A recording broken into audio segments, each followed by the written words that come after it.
சமீபத்திய ட்ரெண்டு, சமீபம்னு இல்லை, ரொம்ப நாளாகவே இந்த ட்ரெண்டு போயிட்டுருக்கு. என்ன அப்படின்னா, இசையமைப்பாளர்கள் வந்து ஹீரோவாகிறது. அதில் வந்து பார்த்தீங்கன்னா, பல்வேறு இசையமைப்பாளர் ரொம்ப சக்ஸஸ்ஃபுல் ஹீரோவாக மாறி இருக்காங்க. சிலர் வந்து ஹீரோ ஆனதுக்கப்புறம் பெருசாக அவங்கள காணோம். அதில் வந்து குறிப்பாக நான் கேட்கணும்னு நினைக்கிறது வந்து திரு ஹிப்ஹாப் தமிழ் ஆதி அவர்களை. ஆல்பம் கல்ச்சர் தமிழில் வந்து பெரிய அளவில் இல்லாத டைம்லேயே வந்து ஆல்பம் சாங் மூலமாக மிகப்பெரிய ஹிட் கொடுத்தவர், ரொம்ப ஃபேமஸ் ஆனார். அவரே டைரக்ஷனல் டெபியூவும் பண்ணார். அதுக்கப்புறம் அடுத்தடுத்த படிநிலையில் போயிட்டு இருந்தவர். இன்றைக்கி பெருசாக எந்த ஒர்க்கும் பார்க்க முடியல. என்ன ஆச்சு சார்?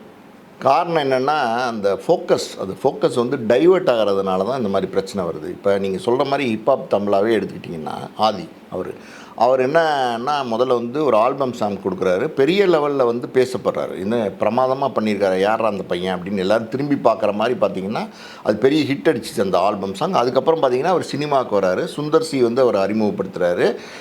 சுந்தர் சியோட படங்கள் வந்து தொடர்ந்து 1-2 படங்கள் பண்ணுறாரு. பண்ணிகிட்டு இருக்கிற காலகட்டத்திலே பார்த்தீங்கன்னா நடிக்க வந்துட்டார்.